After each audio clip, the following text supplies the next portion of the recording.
Hi friends, welcome to Rani's kitchen. ഇന്ന് നമുക്ക് honey almond cake എങ്ങനെയാണ് ഉണ്ടാക്കുന്നത് നോക്കാം. നല്ല ടേസ്റ്റുള്ളൊരു കേക്കാണ് ഹണി ആൽമണ്ട് കേക്ക്. വായിലിട്ടാൽ അലിഞ്ഞു പോകുന്ന അത്രയും ടേസ്റ്റാണ് ഇതിന്. വീഡിയോയിലേക്ക് പോകുന്നതിന് മുമ്പായിട്ട് റാണിസ് കിച്ചൺ നിങ്ങൾ ഇതുവരെ സബ്സ്ക്രൈബ് ചെയ്തില്ല എങ്കിൽ സബ്സ്ക്രൈബ് ചെയ്യാനും ബെല്ലൈക്കൺ ക്ലിക്ക് ചെയ്യാനും മറക്കരുത്. കേക്ക് ഉണ്ടാക്കാനായിട്ട് ഞാനിവിടെ വാനില സ്പഞ്ച് കേക്ക് റെഡിയാക്കി എടുത്തിട്ടുണ്ട്. വാനില സ്പഞ്ച് കേക്കിൻ്റെ വീഡിയോ ഞാൻ 2-3 അപ്ലോഡ് ചെയ്തിട്ടുണ്ടായിരുന്നു, അതുകൊണ്ട് ഞാനിപ്പോൾ കാണിക്കുന്നില്ല. ഈ ഹണി ആൽമണ്ട് കേക്ക് ഉണ്ടാക്കാനായിട്ട് ചിലരൊക്കെ ഇതിൽ ഹണി ചേർക്കാറുണ്ട്. ഹണി ചൂടാക്കുന്നത് നമ്മുടെ ഹെൽത്തിന് അത്ര നല്ലതല്ല എന്ന് ഞാൻ കേട്ടിട്ടുണ്ട്. അതുകൊണ്ട് ഞാൻ ഹണി ഈ കേക്കിൽ ഒഴിച്ചിട്ടില്ല. സാധാരണ സ്പഞ്ച് കേക്കാണ്, വാനില സ്പഞ്ച് കേക്കാണ് ഉണ്ടാക്കിയത്. കേക്ക് ഒരു പാത്രത്തിലേക്ക് മാറ്റാം. നല്ല സോഫ്റ്റ് ആയിട്ടുള്ള കേക്കായിട്ട് തന്നെ കിട്ടിയിട്ടുണ്ട്. ഇനി ഇത് 3 ലെയറായിട്ട് കട്ട് ചെയ്യാം. അതിന് മുമ്പായിട്ട് മുകൾ ഭാഗം ഒന്ന് കട്ട് ചെയ്ത് ലെവൽ ചെയ്തെടുക്കാം.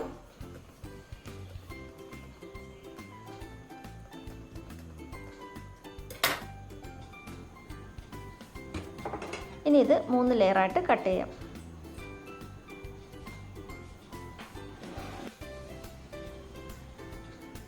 ഈ ഹണിയും ആൽമണ്ടും ഒക്കെ ചേർത്തുണ്ടാക്കുന്ന ഈ കേക്ക്, ഈ ഹണിയും ആൽമണ്ടും കൂടെ ചേർന്ന് ഇത് കേക്ക് കടിക്കുമ്പോൾ നല്ലൊരു ടേസ്റ്റാണ് ഇതിന്.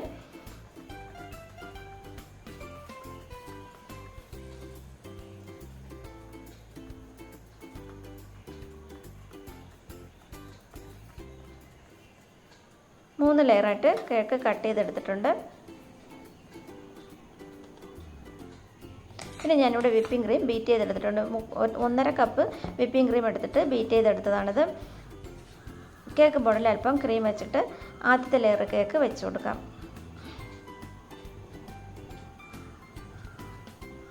ഇനി ഇതിലേക്ക് ഷുഗർ സിറപ്പ് വെച്ചിട്ട് നന്നായിട്ട് വെറ്റ് ചെയ്ത് കൊടുക്കാം. ഷുഗർ സിറപ്പ് എപ്പോഴത്തെയും പോലെ 1.5 കപ്പ് വെള്ളം നന്നായിട്ട് തിളയ്ക്കുമ്പോൾ 3/4 കപ്പ് പഞ്ചസാര ഇട്ട് അലിയിച്ചെടുത്തതാണ്. വെള്ളം നന്നായിട്ട് തിളപ്പിച്ച് തന്നെ എടുക്കണം കേക്ക് ഉണ്ടാക്കുമ്പോൾ, അല്ലെങ്കിൽ കേക്ക് പെട്ടെന്ന് കേടായി പോവും. അതിന് മുകളിലായിട്ട് വിപ്പിംഗ് ക്രീം വെച്ച് നല്ല കനത്തിൽ തന്നെ വിപ്പിംഗ് ക്രീം വെച്ച് ലെവൽ ചെയ്തെടുക്കാം. നന്നായിട്ടൊന്ന് സ്പ്രെഡ് ചെയ്ത് കൊടുക്കാം.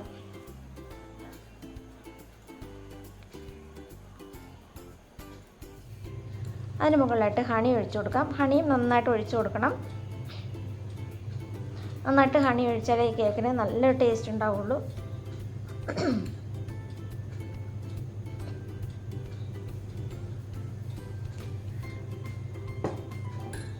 ഇതിൻ്റെ മുകളിലായിട്ട് ആൽമണ്ട് കട്ട് ചെയ്തത് ഇട്ട് കൊടുക്കാം.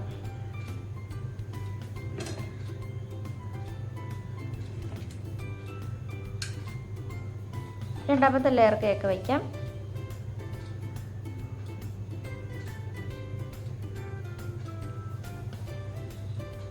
അതും ഷുഗർ സിറപ്പ് വെച്ച് നന്നായിട്ട് വെറ്റ് ചെയ്തിട്ട് ക്രീം വെച്ച് അതിന് മുകളിലായിട്ട് ഹണി ഒഴിക്കാം.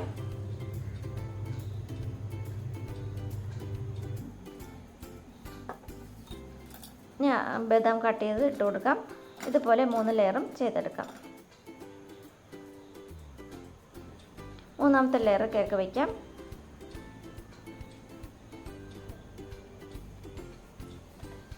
നന്നായിട്ട് വെറ്റ് ചെയ്ത് കൊടുക്കാം. ക്രീം വെച്ച് നന്നായിട്ടൊന്ന് ലെവൽ ചെയ്തെടുക്കാം. ക്രീം നല്ല കനത്തിൽ തന്നെ വെക്കണം, എന്നാലേ നന്നായിട്ടൊന്ന് ലെവൽ ചെയ്തെടുക്കാനായിട്ട് പറ്റുള്ളൂ.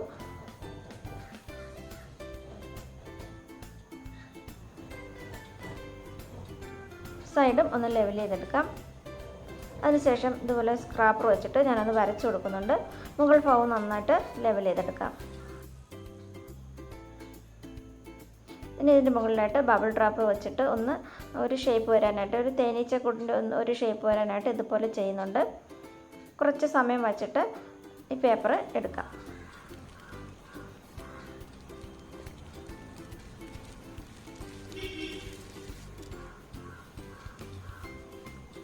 അതിനുശേഷം ഞാനൊരു പേനയുടെ ബോഡി വെച്ചിട്ട് ഞാൻ കുറച്ചുകൂടെ ഒരു കുഴി വരുത്തിയിട്ടുണ്ട്. ആ ബബിൾ റാപ്പ് വെച്ച സ്ഥലത്ത് കുഴി ഇങ്ങനെ വരുത്തിയിട്ടുണ്ട്. തേന് നന്നായിട്ട് ഒഴിച്ചു കൊടുക്കാനായിട്ടാണ് ഇങ്ങനെ ചെയ്തത്. തേനിങ്ങനെ ഒഴിക്കുമ്പോൾ ഈ കുഴിയിലൂടെ നന്നായിട്ട് തേന് ഈ കേക്കിലേക്ക് നന്നായിട്ട് പിടിച്ച് കിട്ടും. അപ്പോൾ കഴിക്കാനായിട്ട് നല്ല ടേസ്റ്റ് ഉണ്ടാകും. ആദ്യം ഒഴിക്കുന്ന തേനെല്ലാം കേക്കിൽ നന്നായിട്ടൊക്കെ പിടിക്കും. പിന്നെ ഒരിക്കൽ കൂടി നമ്മൾ ഒഴിച്ചു കൊടുക്കേണ്ടി വരും. കുറച്ച് സമയം കഴിഞ്ഞിട്ട് തേൻ ഒരു പ്രാവശ്യം കൂടെ ഒഴിച്ചു കൊടുക്കണം. ഇതിപ്പോൾ ഞാൻ 2 പ്രാവശ്യം തേൻ ഒഴിച്ചിട്ടുണ്ട്. താഴെ സൈഡ് കേക്കിൻ്റെ താഴെ ബോർഡറിൽ ആൽമണ്ട് വെച്ചിട്ട് ഒന്ന് ഡെക്കറേറ്റ് ചെയ്തെടുക്കണം. ബോർഡറിൽ ആൽമണ്ടാണ് വയ്ക്കേണ്ടത്. കട്ട് ചെയ്തിട്ട് അതുപോലെ വെച്ചെടുത്തിട്ടുണ്ട്. ഇതിപ്പോൾ നല്ല ടേസ്റ്റി ആയിട്ടുള്ള ഹണി ആൽമണ്ട് കേക്ക് ഇപ്പോൾ റെഡി ആയിട്ടുണ്ട്. Thanks for watching.